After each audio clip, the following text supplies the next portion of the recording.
Então seja muito bem-vindo todos aí à Escola do Discipulado. Hoje a nossa última matéria desse primeiro módulo, Ética Cristã, parte 2. Então louvado seja Deus aí pela sua vida. E vamos dar início aí com uma oração. Gostaria de colocar diante de Deus, em nome de Jesus, esse tempo maravilhoso que vamos estar juntos. Vamos santificar esse tempo diante do Senhor. Vamos colocar no altar de Deus esse tempo, para que tudo que vai ser falado aqui possa trazer edificação, que não seja somente uma voz humana comunicando com você, mas que o Espírito produza a voz divina, né? Que o divino de Deus possa trazer significado para a sua vida, em nome de Jesus. Amém, amados? Vamos orar então em nome de Jesus? Senhor, eu quero te agradecer nessa noite pela oportunidade de estarmos juntos, ó Deus, com a sua igreja, para aplicarmos, ó Deus, diante do Senhor, uma matéria tão relevante para o nosso tempo, Senhor, ética cristã. Ó Deus, pedimos que o Teu Espírito nos conduza, nos leve, Senhor, para aprofundar, ó Deus, o que vamos ensinar nessa noite. Que o ensino não seja um ensino apenas humano, mas que o Senhor possa provocar, Senhor, as transformações divinas, mediante o que vamos aprender nessa noite. Pedimos que o Teu Espírito haja, Senhor, esteja comigo aqui, esteja com cada um dos seus filhos nos seus lares, que eles possam ser tocados profundamente, Senhor, e que suas vidas possam ser mudadas, conforme o ensino provocado pela Tua palavra. Esse é o nosso pedido e a nossa oração, em nome de Jesus. Amém. Querido, como eu já disse para vocês, nós demos início na semana passada, falamos sobre ética cristã, e hoje nós vamos para a segunda parte, né? Falamos muito sobre a ética e o chamado ministerial, né? A vocação. Mas hoje vamos aprofundar um pouco mais, e eu quero usar como livro, né? Como livro para essa matéria, as Firmes Resoluções de Jonathan Edwards. Eu vou encaminhar esse livro aí para vocês, tá bom? E no final do conteúdo em PDF que eu encaminho da aula para você, eu vou encaminhar 70 resoluções dele, tá bom? As 70 resoluções de Jonathan Edwards. Então, queridos, hoje a aula vai ser fantástica. Que Deus, que o seu Espírito possa me dar sabedoria, né? Possa me dar conhecimento, possa me dar uma oratória, possa me dar unção, para que eu passe tudo aquilo que o Espírito Santo colocou no meu coração, porque eu fiquei um bom tempo aqui lendo e me debruçando nesse conhecimento, fui tocado profundamente. Eu gostaria que o Espírito Santo provocasse isso também em você, em nome de Jesus. Amém? Vamos lá. Primeiro a gente precisa entender vida cristã, né? Nós já estamos aí no término, então vamos dar uma repassada. Precisamos entender vida cristã e entender principalmente o que significa piedade, né? Infelizmente, essa palavra ela foi se deteriorando ao passar do tempo, tendo a piedade de mim. Muita gente usa, tenha piedade de mim, né? Como se fosse quase uma caridade. Mas quando a gente usa essa palavra biblicamente falando, ela abrange, na verdade, não tem uma conotação de caridade, de sentimento, mas tem a ver com vida cristã, com postura, tem a ver com atitude, né? Tem a ver com caráter. Então, ser piedoso é ser uma pessoa de caráter, uma pessoa de ética, né? O aspecto de todas as peculiaridades, né? Piedade tem a ver com a devoção, com a busca de coisas espirituais, a busca por tudo que se envolve no reino de Deus. Tudo isso é piedade. Piedade, na verdade, é a própria denominação da vida cristã. Então, quando a gente usa essa expressão piedade, nós não estamos falando de caridade, de sentimento, de algo de benfeitoria. Nós estamos justamente falando de vida cristã. E aí a gente tem um livro, né? um livro que nos norteia para uma vida piedosa. Se você pegar o livro de Provérbios, né, ali existem conceitos que podem alimentar nossa alma para sermos uma pessoa que tome a decisão certa, uma pessoa piedosa, uma pessoa que toma a decisão certa. Então a gente precisa entender que o Evangelho de Cristo, né, a obra de Cristo, ela vai nos nortear para tomar as decisões corretas. Então, quando a gente pega o Velho Testamento, a gente tem o livro de Provérbios que nos norteia para tomarmos as decisões certas, para sermos piedosos com excelência. E aí, quando a gente lê o Evangelho, a própria história de Jesus, né, a história do Cristo, a sua vida foi uma vida de piedade, né? Então, o nosso modelo no Velho e no Novo Testamento é Jesus Cristo. Então, para que isso não fique tão vago, né, só nas minhas palavras, então hoje eu vou usar o quê? Eu vou usar como tema esse livro que eu vou indicar para vocês, né? Vou mandar 70 resoluções desse grande homem de Deus que nasceu no ano de 1700, né? Nós vamos falar um pouco dele e vamos pegar ele como base porque são pessoas comuns, homens comuns como a gente, que passa por problema e que passou por grandes problemas, né? Mas foram homens piedosos. E aí ele escreve um livro e ele usa esse livro, né, como regra da sua vida, que é chamado As Firmes Resoluções de Jonathan Edwards, que eu vou encaminhar para vocês aí, né? Que foi, na verdade, um pastor notável, né, que influenciou toda a geração de pastores daquela época e até hoje influencia, né? Tem um livro dele muito bom, Pecadores na Mão de um Deus Irado, que conta a história que quando ele pregou esse sermão, não na igreja dele, mas quando ele foi levado para uma outra igreja, as pessoas, no momento que ele pregava esse livro, esse foi o primeiro livro que eu li na minha vida cristã, um livro verdinho. Quando ele abria sua boca e pregava sobre a decisão das pessoas em receber o Cristo, falava sobre céu e inferno, ele conta que as pessoas se agarravam nas colunas da igreja, né? Porque as pessoas se viam no poço, se viam no inferno.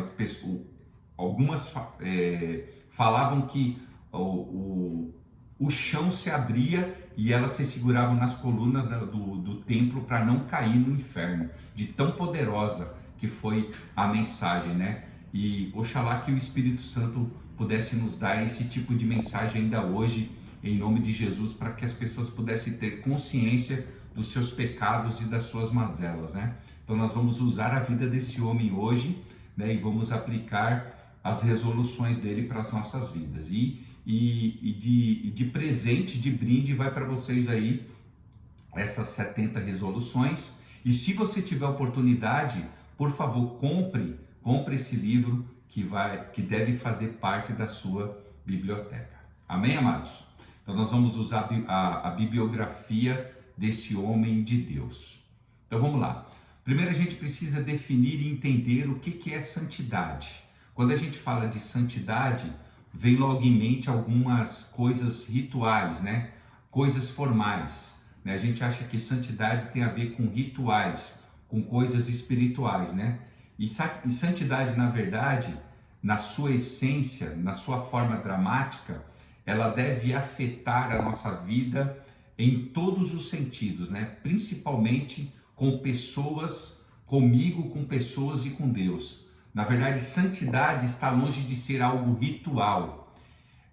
Não tem nada a ver com quantas horas eu demoro orando, quantos dons eu tenho. Santidade não tem nada a ver com isso, né? Santidade tem a ver com relações. A minha relação comigo, a minha relação com o outro e a minha relação com Deus. Então nós vamos aprofundar isso ainda hoje, falando sobre santidade.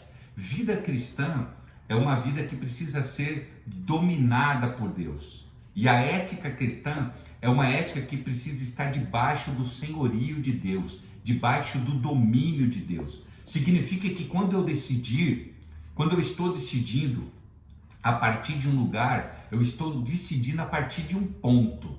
Por isso que é ética cristã. A minha ética é baseada no quê?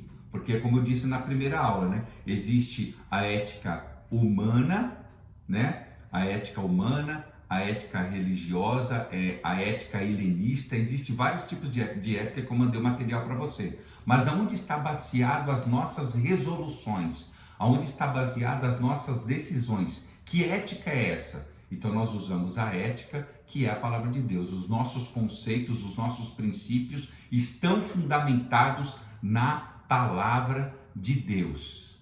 Na palavra de Deus. E aí quando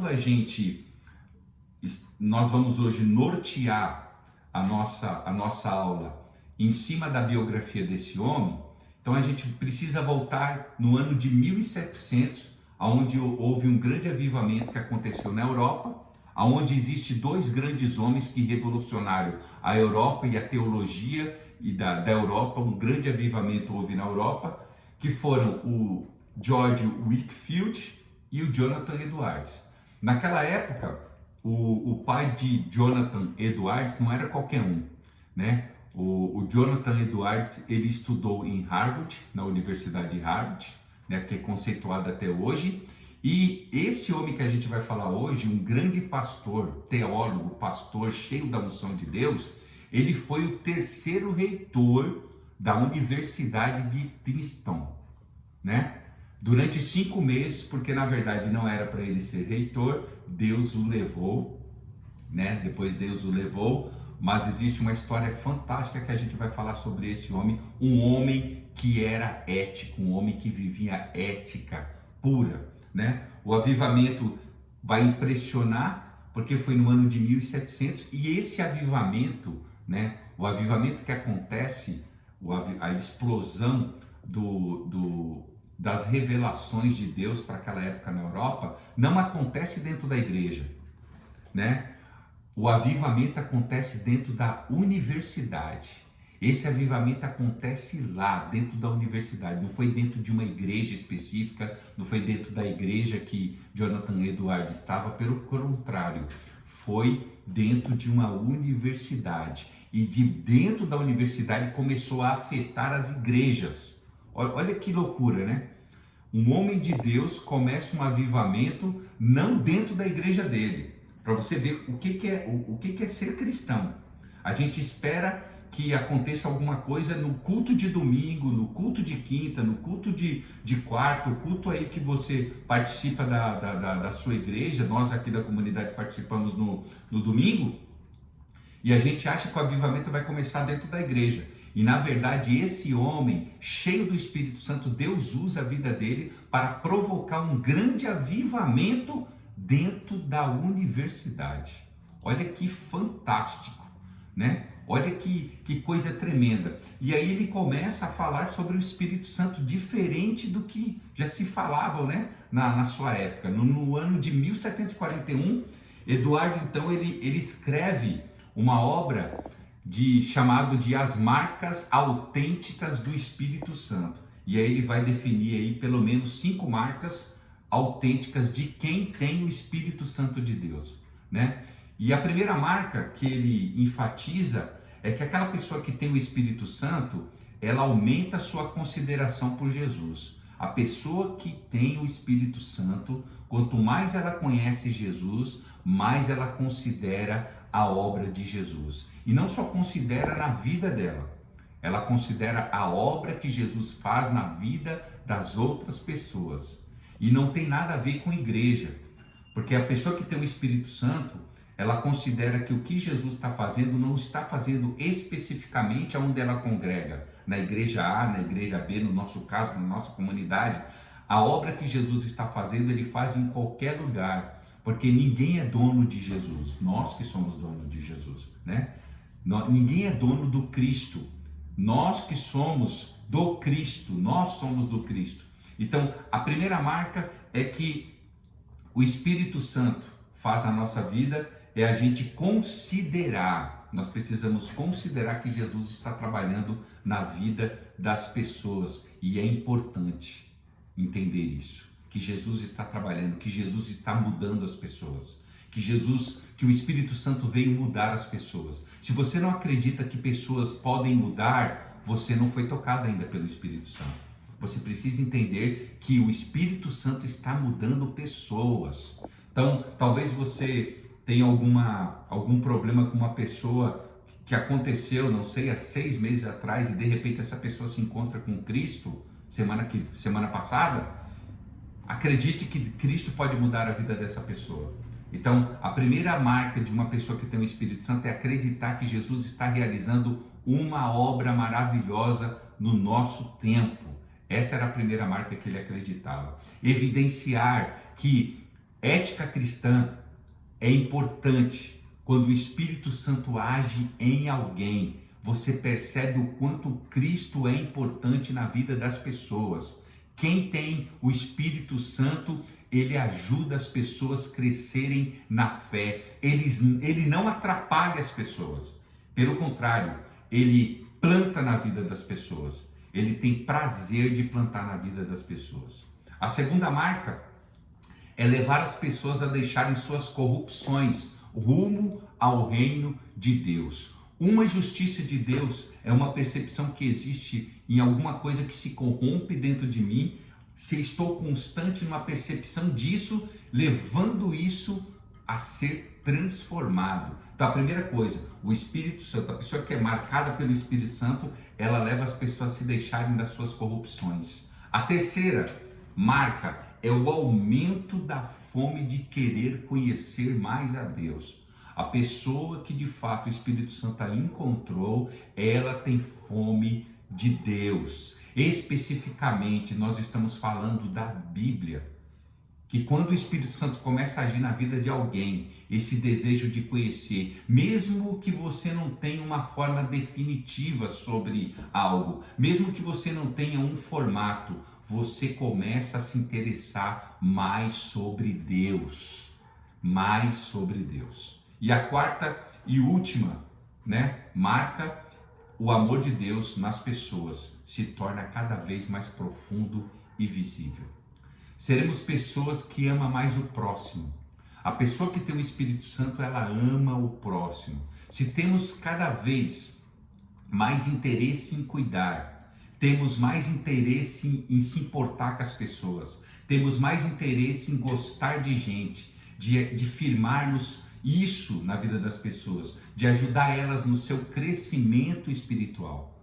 Isso são marcas de quem tem o Espírito Santo. E é uma coisa incrivelmente contraditória, porque quando o Espírito Santo age, nós aprendemos a amar as pessoas, se importar com elas e não se distanciar das pessoas.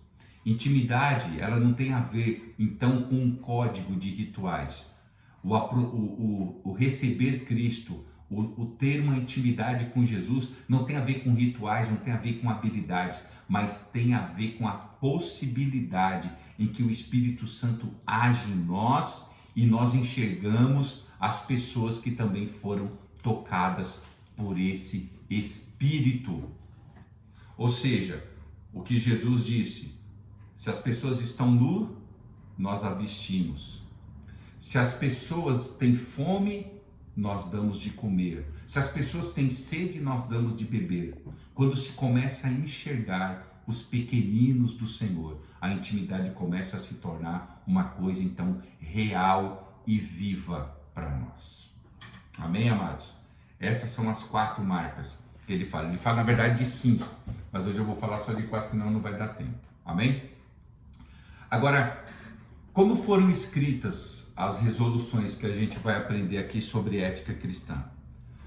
Na verdade, Jonathan Edwards, ele buscava e também pretendia colocar todas as áreas da vida dele, sem exceção, no senhorio de Jesus.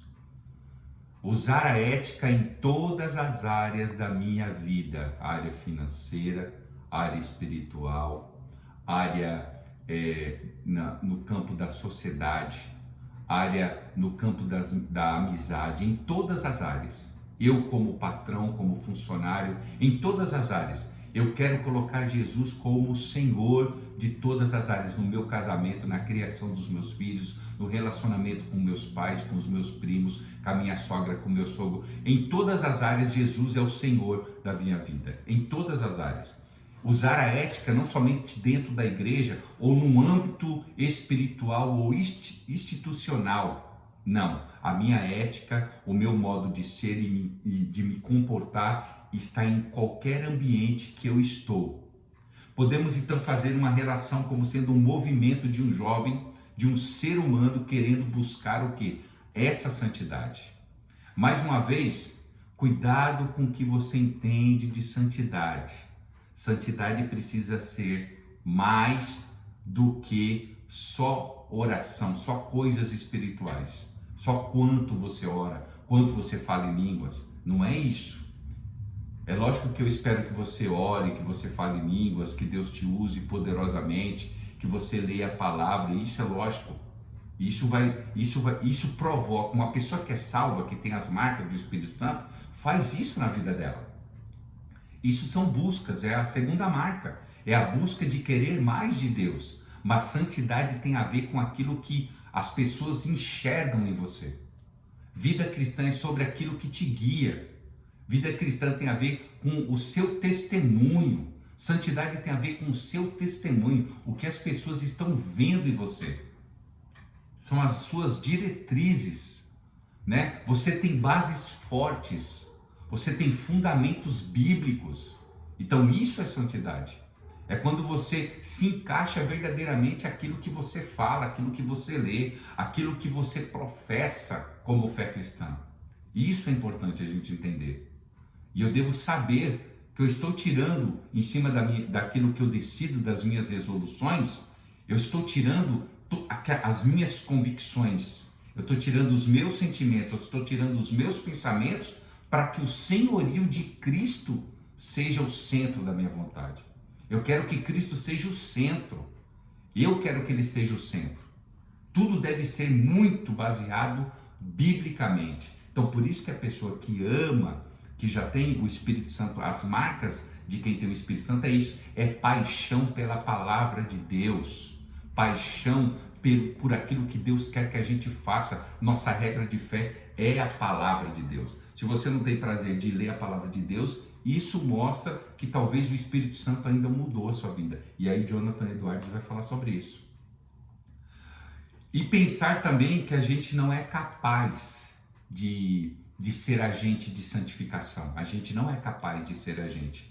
Devemos desejar, lógico, a santificação, mas saber que a gente não consegue produzir isso sozinho, sem as mãos de Deus. E isso depende de Deus. Por isso, ele não é produzido por nós. Santificação é uma ação de Deus junto com o nosso esforço. Mas o nosso esforço é tão pequeno perto de uma ação de Deus. Santificação não pode ser produzida por vontade pura minha. Vontade é muito importante. Decisão é muito importante. Esforço é importante. Nenhum momento eu estou dizendo aqui que essas coisas não são importantes. Mas existe alguma coisa anterior à minha vontade, anterior ao meu esforço, anterior ao meu planejamento. É a minha forma, como eu costuro esse caminho.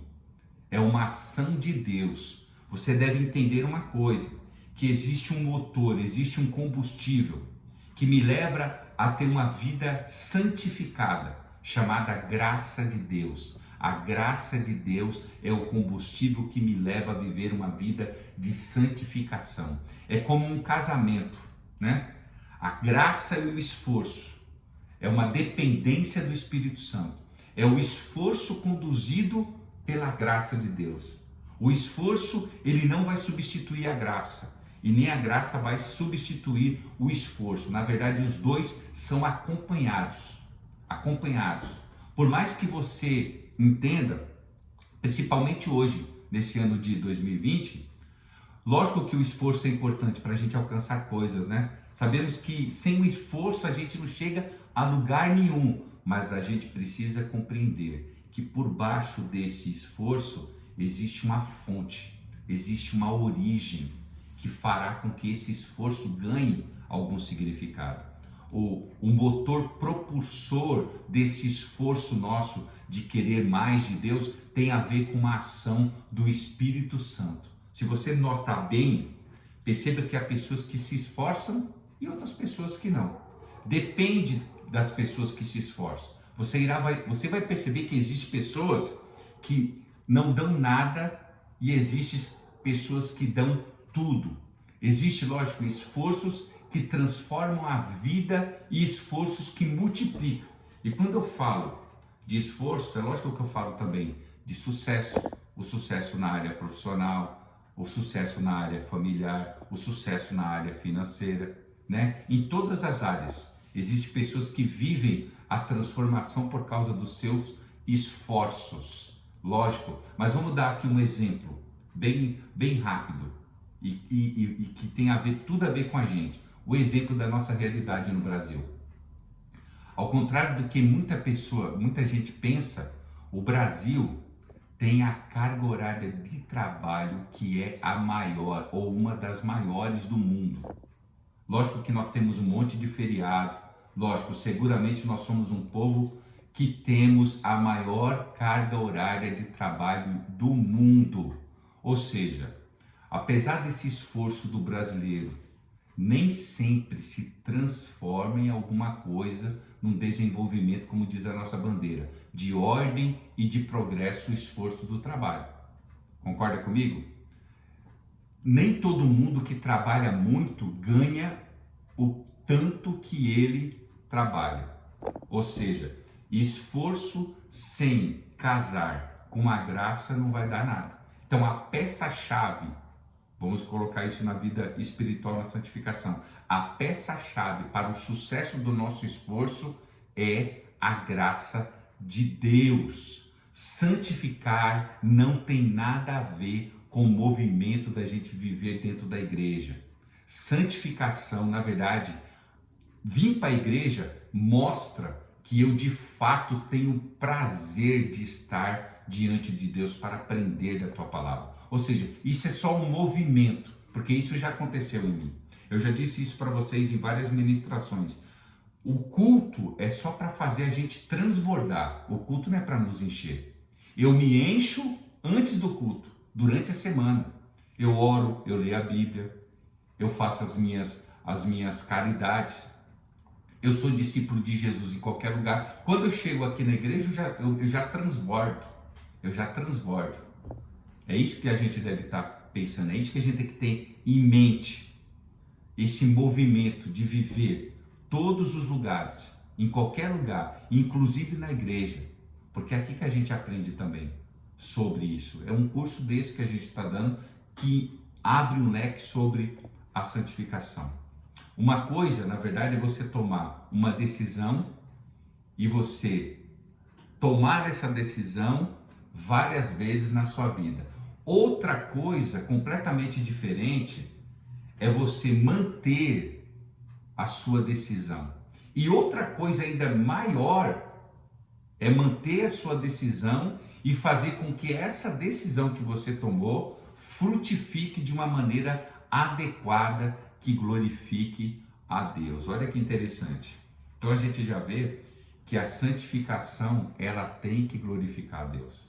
Tudo que você faz na vida, Deus tem que ser glorificado. Deus tem que ser glorificado. E muita gente tem dificuldade de decidir. Mas tem muita gente que tem dificuldade não somente de decidir, mas de manter a sua decisão. De manter. Dentro de um ambiente cristão, aprenda uma coisa: se esforçar sozinho não serve para nada. Por isso que a gente precisa da graça de Deus. As nossas decisões devem estar espaldadas na pessoa do Cristo. Nossas decisões devem estar pautadas na palavra de Deus. Nem sempre tudo que eu vou fazer tem que dar certo, se não tiver pautado na palavra de Deus. Mais uma vez eu vou falar, eu não estou dizendo que se esforçar não é importante. Eu estou dizendo que no reino de Deus existe uma outra força que se encontra com o esforço e faz com que esse esforço tenha um significado. Existe uma somatória. Vamos pensar na tecnologia. Vamos pensar aqui. Muitos pensam que quando a tecnologia chegasse, a humanidade ia avançar. Hoje nós temos avanço tecnológico e percebemos que só a tecnologia não é suficiente para resolver os problemas do mundo. Você precisa, não, lógico, todo mundo precisa de tecnologia, mas você precisa linkar tecnologia e ética.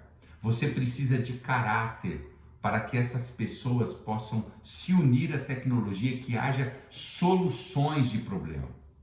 Esse esforço precisa encontrar o quê? Um ambiente que é uma coisa anterior, que é muito mais poderosa do que o esforço humano. Ou seja, santidade, ética e vida cristã precisa lutar para entrar em rendição completa a Deus. Tudo que eu faço, o modo como eu me santifico, o modo como eu trato a minha vida eticamente e a minha vida cristã num todo, precisa estar em rendição. Tudo que eu faço deve estar rendido como centro. Parte do nosso problema, ou parte do problema central do nosso problema, é que nós não somos seres completamente rendidos a Deus. A gente sempre quer ajudar a Deus a fazer alguma coisa. Se Deus é um ser perfeito do universo, e se nós estivermos rendidos a Ele, é lógico que qualquer coisa que a gente fizer diante de Deus, meu Deus, vai dar certo, irmãos. O problema é que a gente não tem um hino antigo, eu não sei se os mais antigos vai lembrar. Ele diz assim: é meu, somente meu, todo o trabalho. Deus falando, né? E o seu trabalho é descansar em mim. É meu, somente meu, todo o trabalho. E o seu trabalho é descansar em mim. Alguém lembra desse louvor? É bem antigo, mas é isso, a gente não quer descansar em Deus. A gente quer ajudar Deus a trabalhar. Então, está faltando o quê? Rendição. Está faltando isso. Está faltando rendição. Vida cristã, a vida cristã ela deve fazer sentido. Eu preciso resolver a minha questão de prioridade. Se eu resolvo a minha questão de prioridade, eu resolvo uma série de questões posteriores.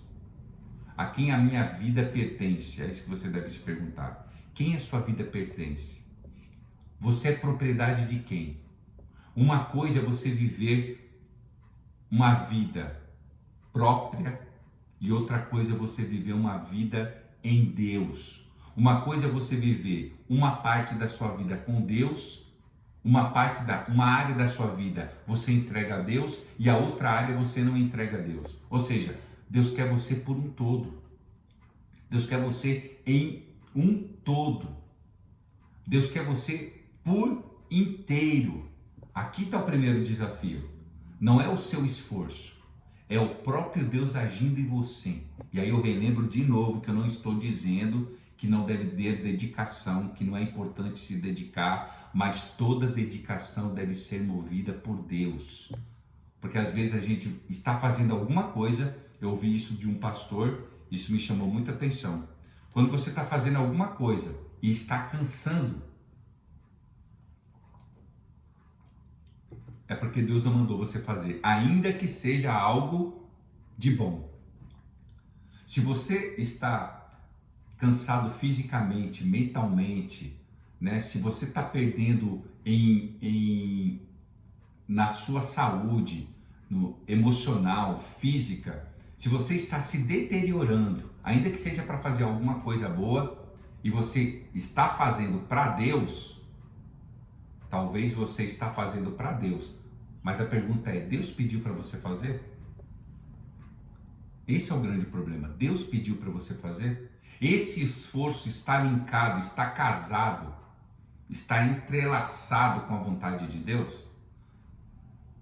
Porque depois não adianta reclamar, mas eu fiz isso, eu fiz aquilo outro, eu fiz tanta coisa, mas você fez movido por quem? Deus te moveu a fazer tal coisa.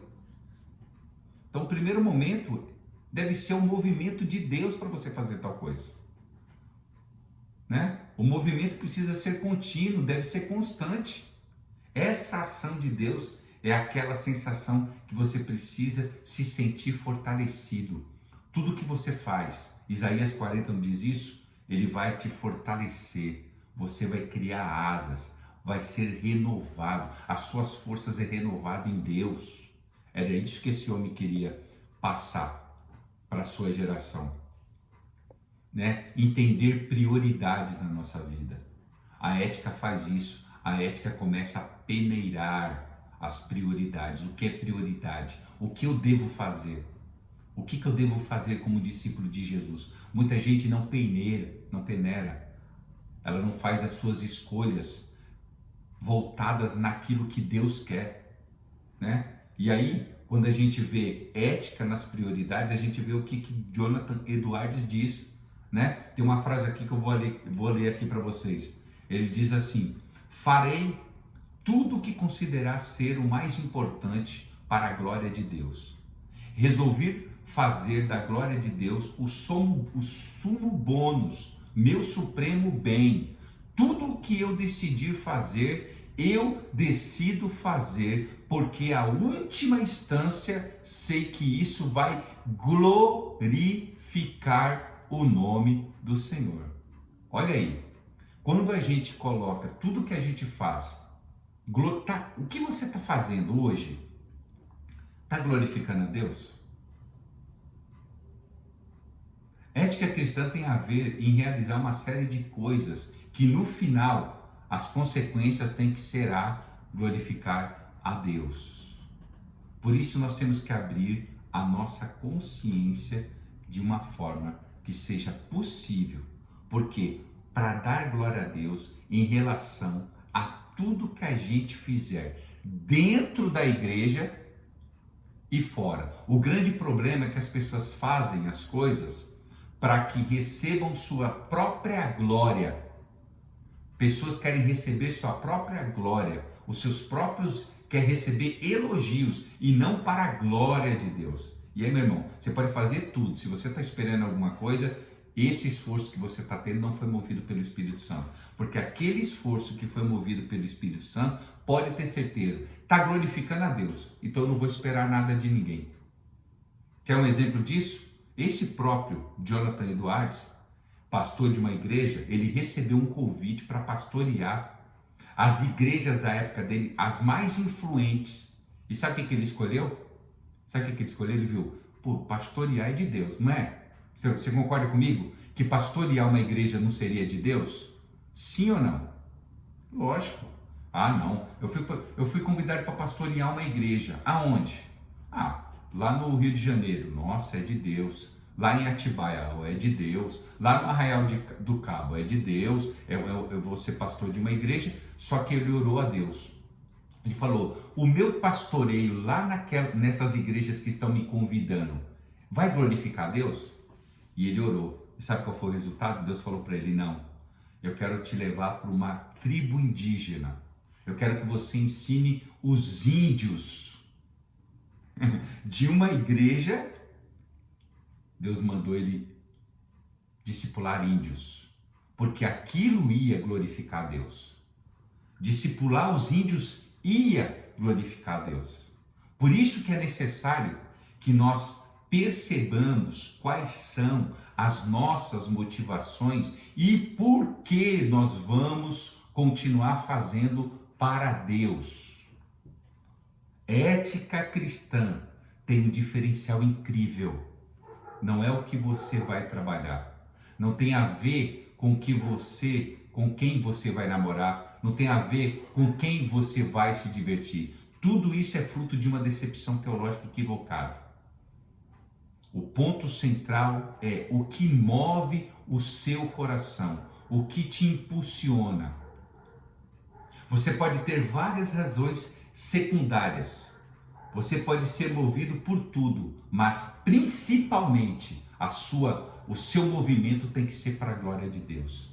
Eu trabalho para a glória de Deus. Eu como e bebo para a glória de Deus. Penso em viver e me relacionar para a glória de Deus. Tudo é para a glória de Deus. O que você fizer tem que ser para a glória de Deus. Tudo tem que ser para a glória. Vai glorificar. O que eu estou fazendo? Está glorificando a Deus? A ética cristã é marcada por um princípio. Tudo que eu faço deve ser para a glória de Deus. A gente deve expandir isso. Nós devemos expandir isso na nossa consciência. E quando a gente fala de glória, glória significa colocar Deus em primeiro plano em tudo que eu faço, nas tarefas que eu realizo no dia. Por exemplo, eu vou dar um exemplo meu, como pastor. Aconselhar, ler, visitar, administrar, muitas coisas são colocadas na minha frente. E aí eu tenho que decidir o que eu devo fazer primeiro.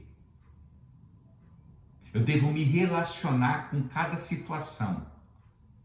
Tem momentos que eu ligo para as pessoas, acontecer um imprevisto. Por quê? Às vezes eu marquei um horário com uma pessoa, um atendimento com uma pessoa, mas às vezes apareceu um imprevisto. O imprevisto pode ser uma outra pessoa que esteja precisando mais, né? Que nem agora. Se vocês perceberam que eu me atrasei um pouco, né? Eu me atrasei um pouco hoje na aula. Mas tinha uma pessoa que precisava de mim antes da aula. Então a minha prioridade foi ouvir essa pessoa. A minha prioridade foi ser a escuta dela. Essa pessoa precisava falar comigo. Então a prioridade era essa pessoa. Ainda que eu começasse a aula às 8h20, 8h30, eu ia mandar alguma coisa, mas eu priorizei o que a pessoa estava vivenciando agora. E é isso que a gente tem. Ser ético é você saber priorizar as coisas. É você saber priorizar o que é de fato urgente. O que é urgente? O que é urgente? O que eu preciso fazer agora? Quando você prioriza, vai te glorificar? Porque às vezes, é o que eu digo, tem coisas que muita gente não está priorizando o que deve ser priorizado e o que vai custar a eternidade. Isso não é ser ético. Tudo que move a sua vida em direção a Deus deve ser prioridade. Por isso que a gente tem que viver uma vida de contínua oração e de comunhão diante de Deus. E Eduardes, ele entendeu isso. Entre pastorear uma grande igreja da Europa ou dos Estados Unidos, Deus está dizendo para mim ir para os índios. Era confortável? Era confortável ir para um ambiente que não é o dele? É mais fácil ficar numa igreja. É mais fácil ficar aqui no escritório. E se Deus falar assim, Paulo, eu quero que você vá para a África, eu quero que você dedique um tempo lá. Vou falar, puxa vida, Senhor, o que é prioritário? Às vezes Deus quer algo de você, só que vai te custar alguma coisa. Isso é ser ético. Isso é usar a ética cristã. Tem que te custar alguma coisa. A ideia do Jonathan Edwards era isso. É tentar analisar, construir a sua rotina na agenda baseada na premissa da vontade de Deus. Ele entendia que antes de chegar à coroa, a realização de um projeto, a realização de um sonho, antes de chegar a uma coroa, sempre vai haver uma cruz. Antes de chegar a uma glória, uma conquista, uma vitória, vai haver sofrimento. E a ética, a nossa ética fundamentada em Deus, ela não vai ter medo. É isso que eu quero que você entenda. Não tenha medo dos sacrifícios que você faz para o reino de Deus. E não é só num ambiente religioso, não. Em todos os ambientes tem que te custar alguma coisa. Todas as resoluções de Edwards, as 70, ele coloca assim, eu resolvi. Você tem que colocar isso na sua mente. Eu preciso resolver, assumir sacrifícios. Eu preciso usar essa ética que eu estou aprendendo e assumir sacrifícios. Para de querer tudo do seu jeito, de querer tudo fácil. Quando você olha para a vida desse homem, ele podia escolher qualquer igreja da Europa. Ele escolheu os índios, discipular índios. Precisamos entender a ética do arrependimento. Ele entendia. A vida cristã ela é marcada por coisas que podem ser resolvidas. Decidir não é fácil, mas é a parte fundamental de vida cristã. Está totalmente ligada ao tipo de coisa que você sabe que deve decidir. E Jonathan Edwards, ele toma como resolução abandonar o pecado, viver em constante arrependimento, né?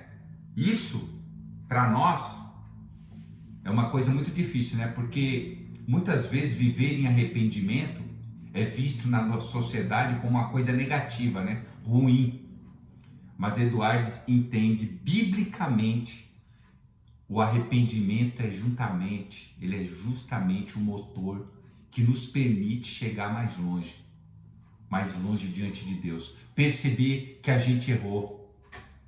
Tem gente que é cabeçudo, tem gente que não dá o braço a torcer, que não se arrepende, né? Fica dando murro em ponta de faca mesmo, né? Isso serve para qualquer profissão, em qualquer ramo da vida. Você pode se arrepender, você pode pedir desculpas, você pode perdoar, né? Você pode fazer isso. Você tem capacidade. Nós somos movidos por isso.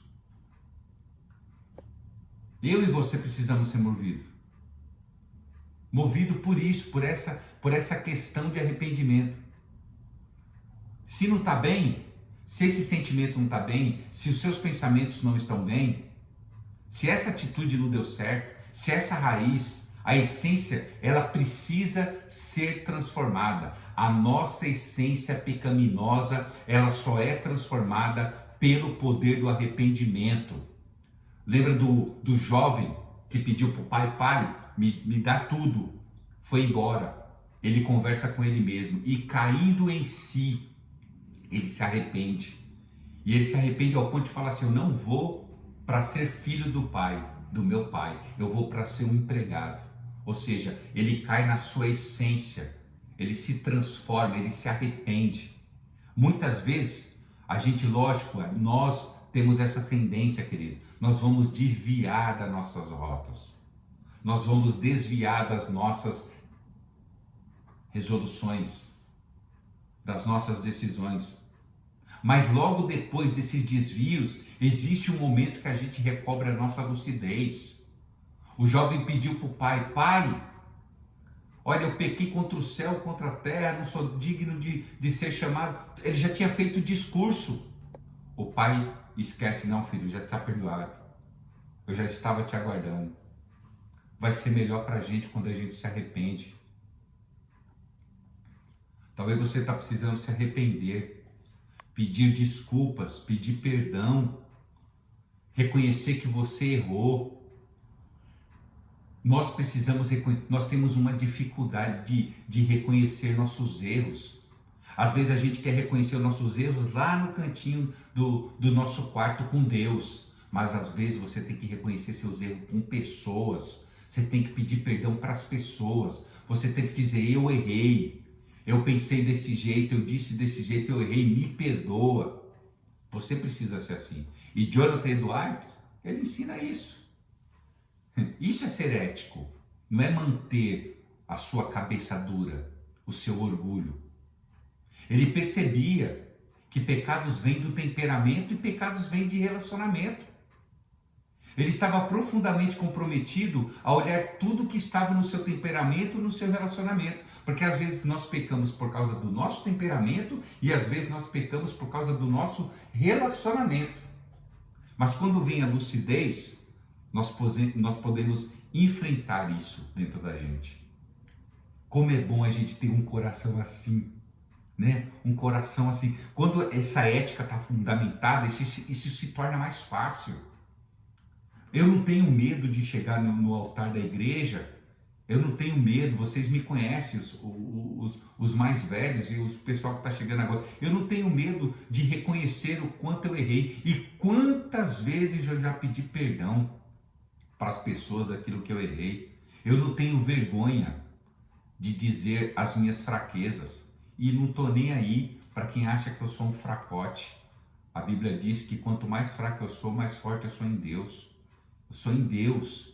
Então eu digo mesmo, se for por mim, se a pessoa não se aproximar de Deus por causa da minha falta de lucidez, eu me desprendo disso. Eu não tenho dificuldade. Eu não tenho dificuldade. Graças a Deus, eu não tenho essa dificuldade. Essas lutas, elas são difíceis, elas são necessárias, são travadas, mas importa que você luta. É fácil lutar com os outros, o difícil é lutar com você mesmo. Lutar com os outros é fácil. Difícil é você lutar com as suas próprias mazelas, com as suas próprias questões. É muito mais do que simplesmente uma questão de avaliar resultados. É algo cristão, é algo que só um discípulo de Jesus entende. Tem a ver com a nossa essência pecaminosa. Quanto mais a gente reconhecer que somos pecadores, será muito mais fácil a gente se arrepender. Será muito mais fácil a gente reconhecer. Nós vemos isso, é isso que está faltando na gente. Isso que está faltando na igreja do Cristo. A gente precisa pensar que ética cristã é isso. Uma diferença sutil. Além de pensar nos nossos resultados, o que a gente está produzindo nos nossos relacionamentos. Jesus chegou a dizer o seguinte: pelos frutos vão te conhecer. O discípulo, na verdade, é aquele que precisa perceber o que ele está frutificando e produzindo como discípulo. Frutos de arrependimento, dignos. Não foi isso que João Batista disse? Produzam frutos de arrependimento. Vocês precisam produzir frutos de arrependimento, porque o machado já está na mão e vai para a raiz. Vocês precisam produzir frutos de arrependimento. A gente não pode ficar cego, inerte, parado. Nós, como cristãos, precisamos produzir esse tipo de fruto, avaliar os nossos frutos. Eu me arrependo. Eu não vou ficar me arrependendo toda hora pela mesma coisa. Eu me arrependo de verdade e eu avalio. Eu preciso avaliar essa minha essência pecaminosa, verificar os meus atos. Eu preciso olhar para dentro de mim. A cada instante, eu preciso me conhecer dentro. E a Bíblia dá essa oportunidade da gente se conhecer.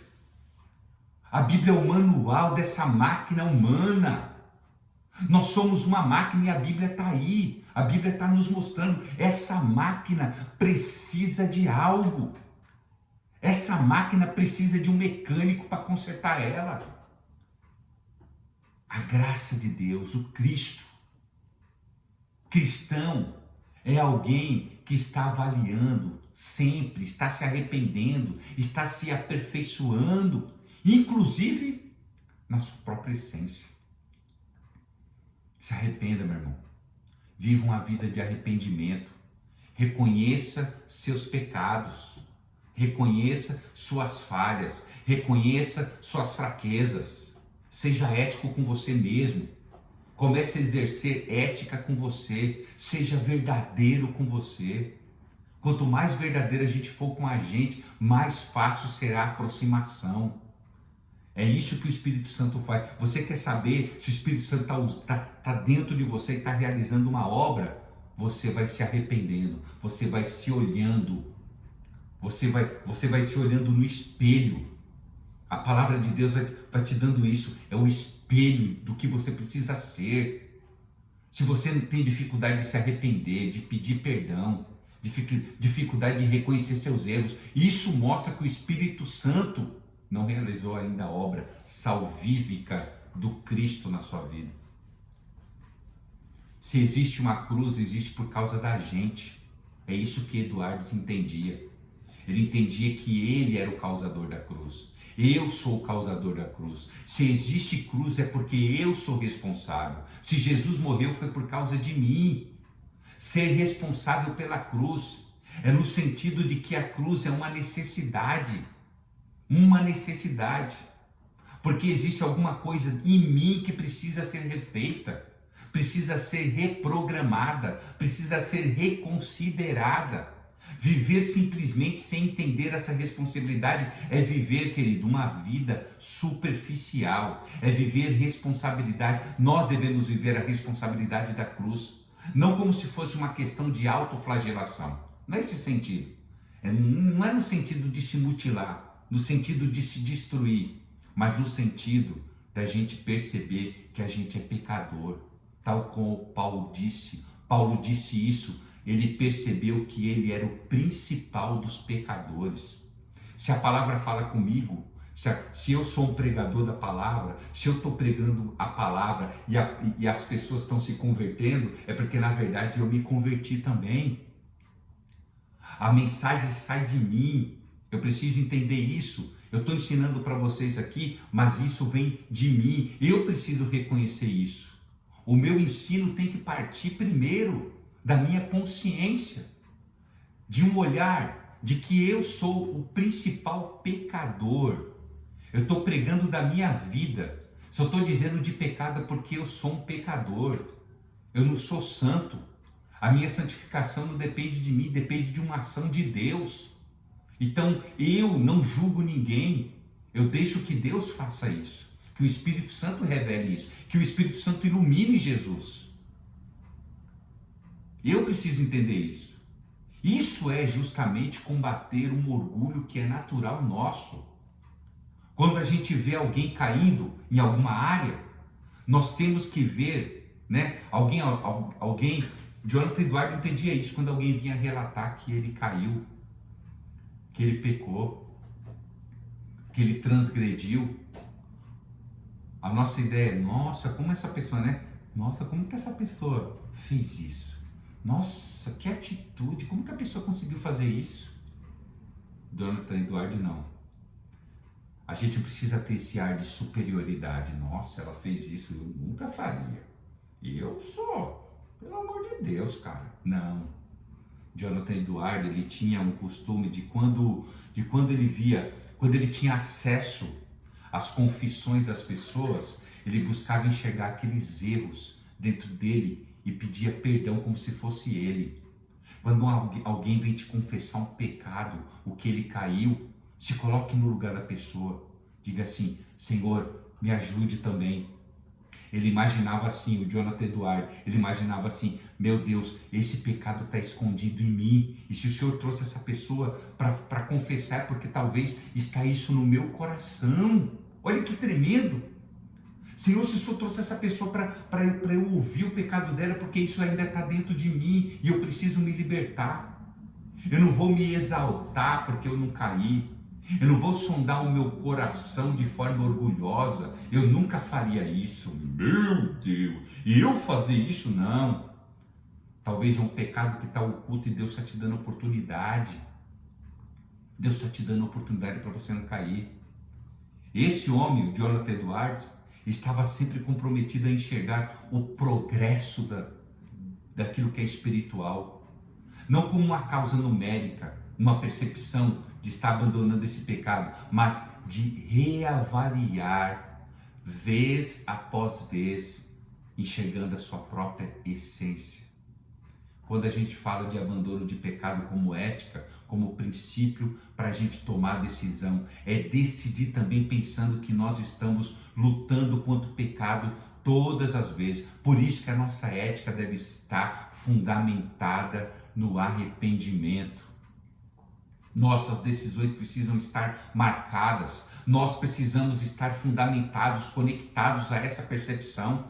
Toda vez que Eduardo percebia um erro, ele fazia um escaneamento da alma dele, percebeu lá no fio da meada a causa original do erro que havia cometido e dizia: resolvi nunca ceder, o mínimo que seja, para diminuir a minha luta contra as minhas corrupções. por mais mal sucedido que eu venha a ser.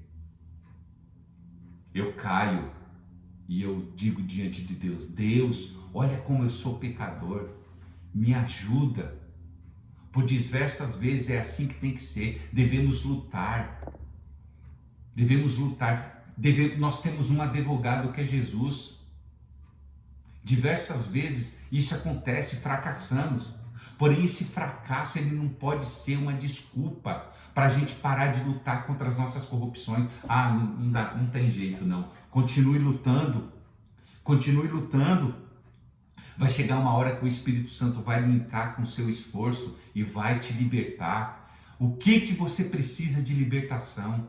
Eu não posso exigir santificação de pessoas. Não dá para a gente exigir santificação de pessoas que ainda não foram libertas.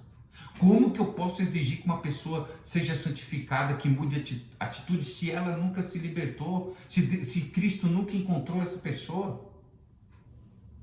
Essa sociedade, os valores estão deturpados.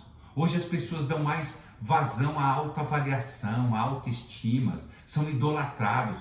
Essa percepção de enxergar que existe corrupção entre nós, meu irmão, tem que ser... Hoje o que vale é o que eu sinto. Hoje o que vale é o que eu sinto. Eu estou sentindo isso, então eu vou fazer. Né? É a ética humanista, voltada naquilo que eu estou sentindo. O que importa é o que eu estou sentindo. É o que vale a pena, é o que eu sinto. Será que é isso a vontade de Deus? Então a gente precisa entender uma coisa. Confissão é simplesmente marcada por concordar no que Deus está falando. Sobre a gravidade de Deus. Sobre isso. Sobre a gravidade do nosso pecado. Olhar para a nossa corrupção interna. Muita gente tem uma visão equivocada do que é o velho homem. Mas não tem nada a ver com estética. Estética. A gente olha uma pessoa e fala assim, essa pessoa não se converteu. Não tem nada a ver com isso. Não tem nada a ver com o tipo de roupa que essa pessoa está vestindo, se ela usa tatuagem, se ela não usa, se ela usa brinco, se ela não usa, se ela fuma, se ela bebe. Não tem nada a ver com isso. Não tem nada a ver. Está muito mais profundo. Isso são apenas sintomas. Isso são alguma coisa que a gente só está vendo. Irmãos, presta atenção, essas questões não passam nem de longe da superfície que é o velho homem. O velho homem é aquilo que corrompe a vida, que sabota. Se todo mundo diz que ama, hoje está assim, eu amo. Por que tem tanta gente tão ferindo as pessoas? Né? Se fala tanto de amor, vamos falar da gente, nós cristãos. Se fala tanto de amor, tanto de amor. A mãe diz que ama o filho, mas o filho cresce e se sente que muitas vezes foi ferido pelo amor da mãe. O marido ama a mulher ama o marido e juram isso eternamente. Mas tem uma coisa comum e profunda: as feridas entre casais. Eles estão sempre se ferindo. Se amamos tanto, por que a gente fere tanto? Falta ética, falta santificação, falta o entrelaçamento do Espírito Santo no nosso modo de falar, no nosso modo de agir. Nós precisamos disso. A única explicação é uma explicação bíblica. Nós não estamos ainda, de fato, amadurecidos. Estamos ferindo. Sabe por que a gente fere as pessoas? Porque somos ainda corruptos dentro de nós. Existe um pecado ainda dentro de nós. Nós somos pecadores. Ferimos, magoamos a pessoa porque nós somos pecadores. E só uma ação de Deus para nos moldar. Por isso, querida, é isso que você precisa entender. Entenda, qualquer ato que venha você fazer, inclusive os seus melhores atos com amor, ainda revela em nós a corrupção do nosso coração. O quarto e último ponto de Jonathan Edwards é a ética no tempo, né? Precisamos saber, né, administrar o nosso tempo. Os americanos têm muito disso, né? Essa ideia aí do time is money, ou seja, tempo é dinheiro. Mas você sabia que, curiosamente, a pessoa que levantou essa bandeira foi esse homem em 1700? Esse homem, um cristão, um pastor, disse que nós deveríamos administrar muito bem o nosso tempo. Não se pode desperdiçar tempo. Em uma das suas resoluções, ele diz assim: resolvi nunca perder nenhum momento, mas aproveitar o tempo de forma mais vantajosa que puder. Ou seja, a gente já aprendeu aqui, né? Lembra que o Augusto Cury fala? Contemplar o belo. Muita gente não sabe aonde estão seus pensamentos. Vieram e muitos pensamentos nascem exatamente daquilo que Jonathan Edwards está dizendo. Edwards, ele é alguém profundamente comprometido com a causa cristã intelectual. Um homem que foi reitor de uma universidade. Alguém que foi educado. Alguém que mudou a história do seu tempo. Por quê? Porque ele conversava com ele mesmo. Ele sabia o que era urgente. É isso que a gente precisa entender. Precisamos chamar a atenção para isso. Para as coisas urgentes. Eu e você precisamos diferenciar. Justamente entender, estrategicamente dividir o nosso tempo. Ele fazia isso. Ele dividia o seu tempo, né? Ele tinha estrategicamente seu dia.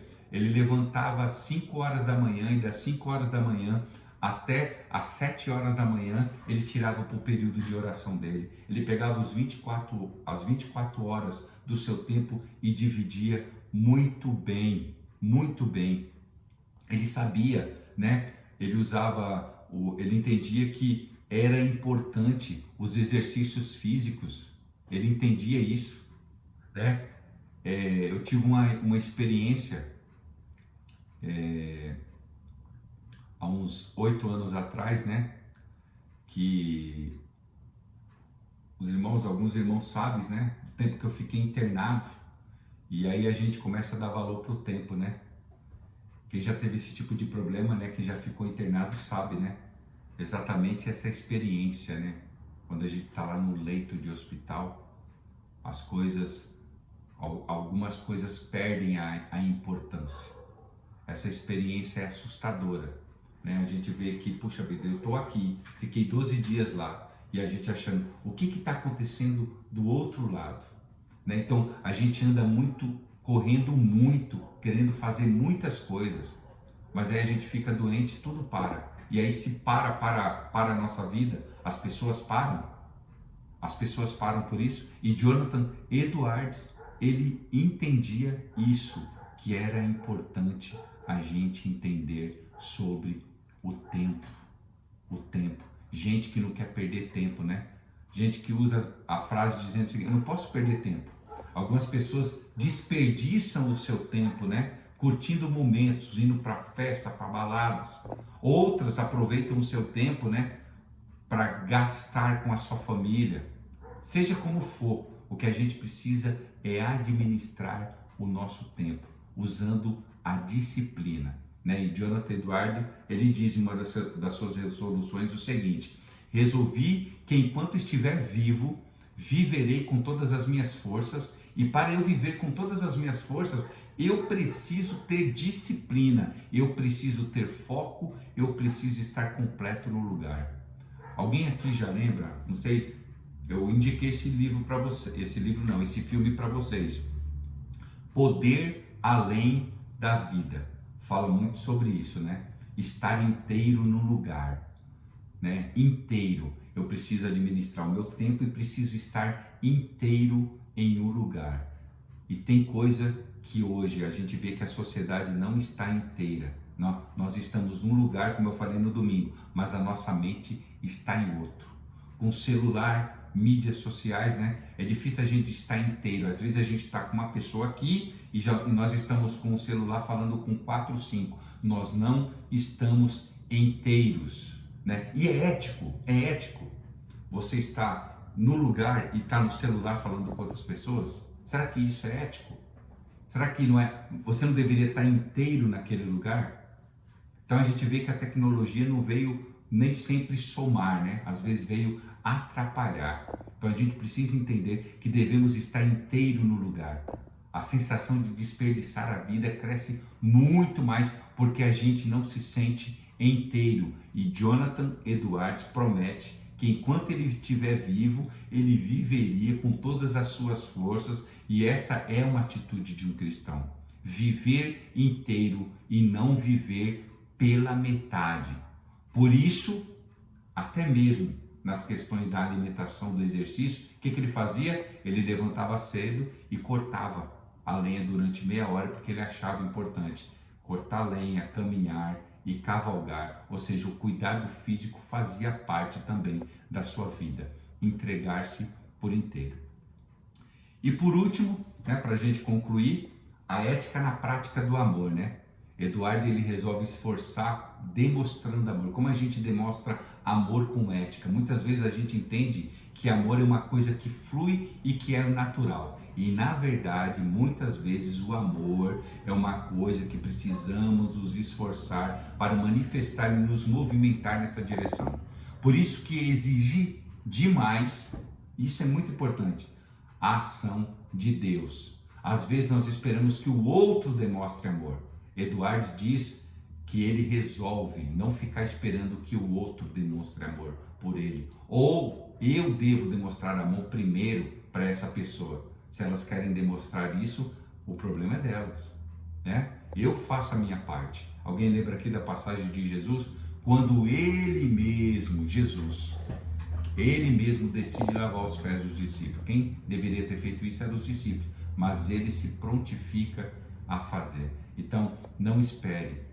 Ser ético no amor é não esperar que as pessoas façam se ela não pode. A gente já aprendeu isso. Ninguém pode te dar o que não tem. Se você tem, dê. O amor cristão, a gente deve enfatizar isso biblicamente como um coro, como Eduardo. Pois o amor é uma coisa que não pode se esperar, querido. Não pode ficar esperando o outro te amar. Simplesmente você deve amar e amar na sua essência. Isso é ser cristão. Ser cristão é fazer isso, é ser um pacificador e não um justiceiro. Porque enquanto a gente fica esperando, iremos querer fazer justiça, né? Mas quando a gente decide amar primeiro, viemos com paz. Nos tornamos então um tipo de pessoa que constrói paz e não exige justiça, porque o amor faz isso. O verdadeiro amor, ele lança fora o medo, ele traz paz. E todo discípulo de Jesus, que o amor de Deus está derramado nele, ele é uma pessoa que traz paz, ele é uma pessoa que traz amor, ele é uma pessoa que diferenciada em tudo que ele faz. O amor de Cristo está nele. Faz uma diferença incrível.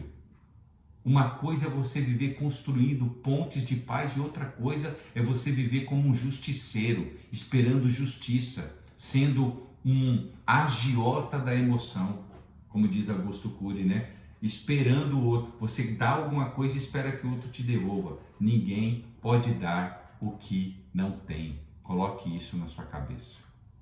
Amém, amados? Então, nós vamos já concluir em nome de Jesus. Graças a Deus deu tempo aí para a gente terminar aquilo que eu queria falar com vocês. E temos alguns minutos. Então gostaria agora, né, de abrir aí para as perguntas em nome de Jesus. Para alguém que queira fazer uma pergunta aí, tem alguma dúvida a respeito da nossa aula, em nome de Jesus. Vamos ver aqui, deixa eu ver aqui na... Amém. A Soraya está dizendo aqui que a irmã Eliege, ela precisou se retirar, pois ela não está bem. Vamos orar por ela, em nome de Jesus. Amém. Queridos, alguém quer fazer alguma pergunta a respeito dessas duas últimas aulas? Em nome de Jesus, essa é a hora. Ou você pode fazer aí pelo chat, ou você pode abrir seu microfone e perguntar em nome de Jesus. Está aberto aí a oportunidade. Pode fazer isso.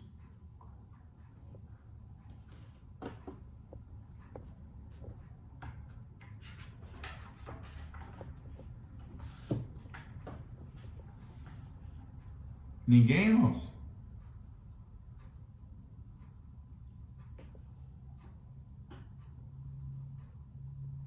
Ninguém?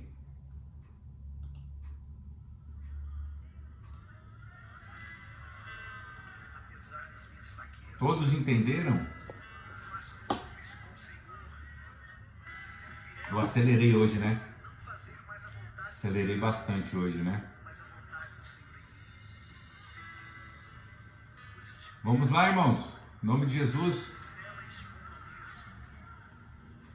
Ninguém quer participar hoje? O que está acontecendo com vocês?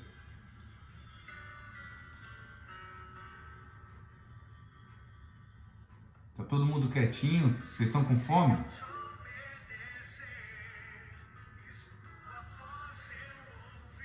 Amém. Obrigado, irmão Antônio. Bênção de Deus. Amém. Glória a Deus. Obrigado, Sheila. Então todo mundo entendeu? Então vou mandar uma prova para vocês. Aleluia. Tá todo mundo entendendo, vai ser bênção, né?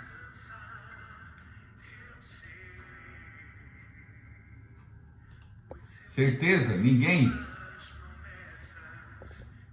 E das outras matérias? Ficou pendente alguma coisa? Em nome de Jesus? Estou aproveitando que vocês não estão perguntando nada. Em nome de Jesus. Estou fazendo uma outra coisa aqui. Senão eu vou terminar, irmãos. Terminar a aula aí, terminou cedo demais, hein? Peraí, a prova é colocar tudo isso em prática. O mais difícil para nós é verdade, Soraya. Isso que é difícil, né? Colocar em prática o que a gente aprendeu. Que é o que nós chamamos de sabedoria, né? Sabedoria é a prática daquilo que a gente aprende. E isso é muito difícil. Mas ó, eu vou mandar para vocês essa aula. E vou mandar para vocês as 70 resoluções, né? O que ele decidiu fazer da vida dele. Irmão, é tremendo, cara. E quem não assistiu o filme de Jonathan Edwards, vocês devem assistir, irmãos. É sensacional o filme de Jonathan Edwards. Assiste, queridos. É algo sensacional. Glória a Deus. Amém, querido. Obrigado. Pastor, não. Amém. Obrigado, Paulinha. Obrigado, Sheila. Amém. Deus abençoe. Obrigado aí a todos em nome de Jesus. Amém, amados? Então, eu vou terminar. Em nome de Jesus. Amém, querido? Vou mandar aí para vocês o material, vou mandar para vocês aí o livro, tá bom? Em nome de Jesus, e a gente se vê então aí na terça-feira, em nome de Jesus. Amém, amados? Vamos orar? Em nome de Jesus. Quem vai se prontificar pelo menos para orar, hein? Em nome de Jesus. Uma oração. Alguém pode abrir o microfone aí e orar, colocar diante de Deus esse tempo? Vamos fazer isso?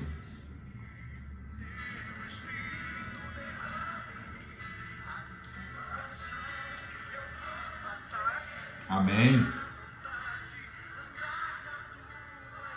Quem é? Vai lá, Sheila, vamos orar, filha. Ore por nós, em nome de Jesus.